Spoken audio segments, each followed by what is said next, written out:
एक महिला social media पर बाबा रामदेव को रामकिशन यादव बताती है और यह आरोप लगाती है कि रामदेव बाबा खुद अपनी पहचान छिपा रहे हैं।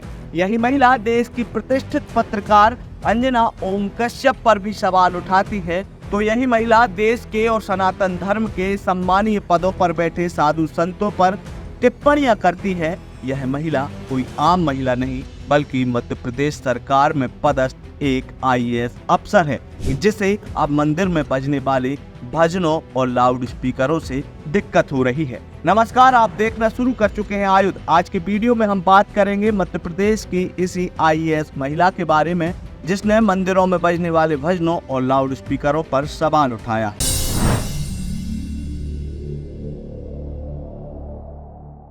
क्या मंदिरों पर लगे लाउड स्पीकर्स जो आधी रात तक बजते हैं उनसे किसी को डिस्टरबेंस नहीं होता? यह बात कोई आम व्यक्ति या फिर सनातन धर्म से कुंठा रखने वाला कोई और सामान्य व्यक्ति नहीं कह रहा, बल्कि यह बात मध्य प्रदेश सरकार के सामान्य प्रशासन विभाग में पदस्थ एडिशनल सेक्रेटरी सेलवाला मार्टिन के द्वारा की जा रही है। सेलवाला मार्टिन खुलेआम सोशल मीडिया पर सनातन धर्म और सनातन धर्म के मंदिरों में बजने वाले भजनों को लेकर टिप्पणियां कर रही हैं। मध्य प्रदेश कैडर की IAS सेलवाला मार्टिन ने सोशल मीडिया पर मंदिर में बजने वाले भजनों और लाउड स्पीकरों पर जब यह सवाल उठाया तो मेरे मन में सहज ही वो लाइनें याद आ गईं कि बात उठी है तो दूर तलक जाएगी।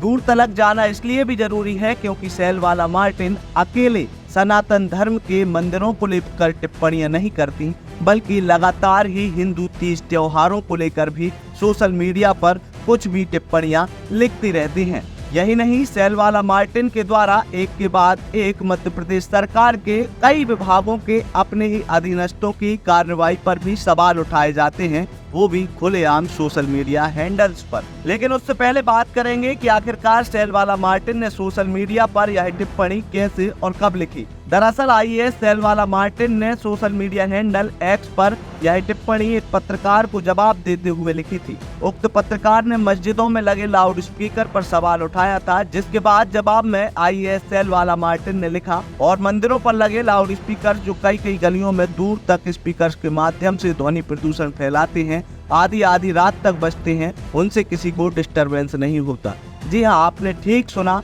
मध्य प्रदेश की इस IAS को मंदिरों में बजने वाले भजनों से काफी डिस्टरबेंस होता है। इससे पहले भी 18 अक्टूबर को IAS सेलवाला मार्टिन ने दुर्गा पंडालों में लगे डीजे और लाउड स्पीकर्स पर सवाल उठाया था। उन्होंने लिखा था कि जहां 4 इमली में मंत्री और पुलिस कमिश्नर रहते हैं, वहां बहुत तेज आवाज में डीजे के साथ झांकियां निकाली गईं, उन पर कोई रोक टोक नहीं था।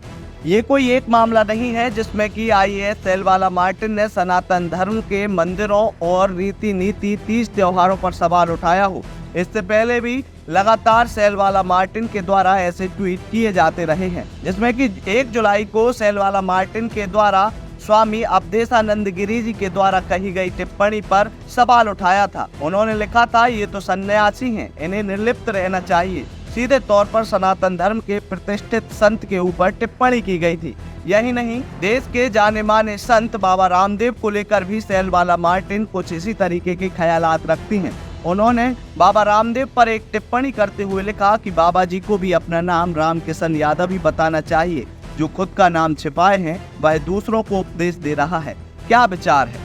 यही नहीं, IAS सेलवाला मार्टिन को केवल सनातन धर्म और उसकी रीति नीतियों से दिक्कत नहीं, बल्कि अपने अधीनस्थ कर्मचारियों की और अधिकारियों की कार्रवाई पर भी शक होता है। सेलवाला मार्टिन लगातार सोशल मीडिया पर अपने ही समान अधिकारियों की कार्रवाई पर भी सवाल उठाती हैं। उन्होंने एक ट्वीट किया था जून 27 को, जिसमें वह मध्य प्रदेश सरकार के RTO को सीधे तौर पर चुनौती देती हुई दिखाई दे रही हैं। सेलवाला मार्टिन ने अपने सोशल मीडिया हैंडल X से राम लिखी एक फोटो को ट्वीट करते हुए यह लिखा था कि मध्य प्रदेश में यह चलन कई वर्षों से है, लेकिन मजाल है कि सक्षम अधिकारी कोई कार्रवाई कर सके।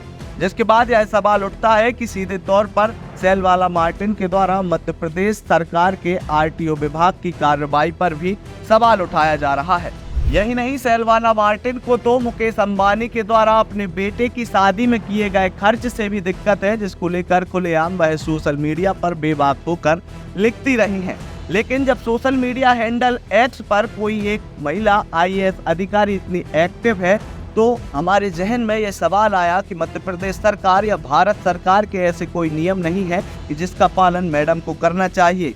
तो इसी सवाल का जवाब ढूंढते हुए हमें मध्य प्रदेश शासन के सामान्य प्रशासन विभाग का एक आदेश मिला। जी हाँ, यह वही सामान्य प्रशासन विभाग है जहां पर IAS सेलवाला मार्टिन पदस्थ हैं।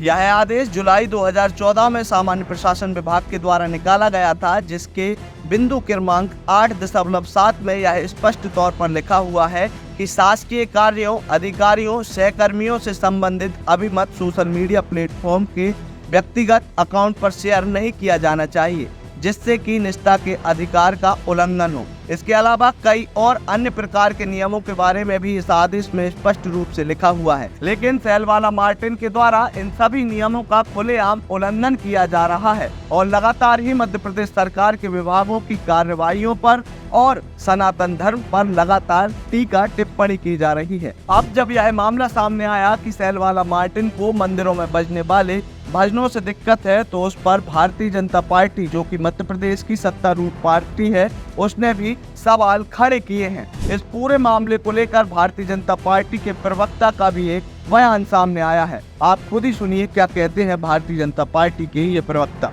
तो मुझे लगता है कि इस संबंधित विभाग और अफसर को कहीं ना कहीं अवगत कराना चाहिए, और चूंकि आप खुद IAS हैं, आपका काम है कानून का पालन कराना, तो आप यदि अपनी अक्षमता को से एक वर्ग विशेष मंदिर पर आरोप लगाकर कर रही हैं, तो मुझे लगता है कहीं ना कहीं संदेह के घेरे में है। सत्तारूढ़ दल के प्रवक्ता के द्वारा भी IAS के इस तरीके के व्यवहार से असहमति जताई है। तो अब बड़ा सवाल ये उठता है कि क्या मध्य प्रदेश सरकार, मध्य प्रदेश के मुख्यमंत्री मोहन यादव, जो कि खुद सामान्य प्रशासन विभाग के मंत्री के तौर पर कार्य भी कर रहे हैं, वे इस IAS सेलवाला मार्टिन पर किसी भी प्रकार की कोई कार्रवाई करेंगे या फिर इस मामले को ठंडे बस्ते में डाल दिया जाएगा। आपको यदि हमारी ये रिपोर्ट पसंद आई हो तो इस रिपोर्ट को आप अपने दोस्तों और रिश्तेदारों के साथ साझा करना ना भूलें। इसके अलावा आपने अब तक आयुध को सब्सक्राइब नहीं किया तो सबसे पहले आप हमारे चैनल को सब्सक्राइब कर लीजिए। आपका बहुत बहुत धन्यवाद। लगातार जुड़े रहने के लिए आयुध को सब्सक्राइब जरूर करें।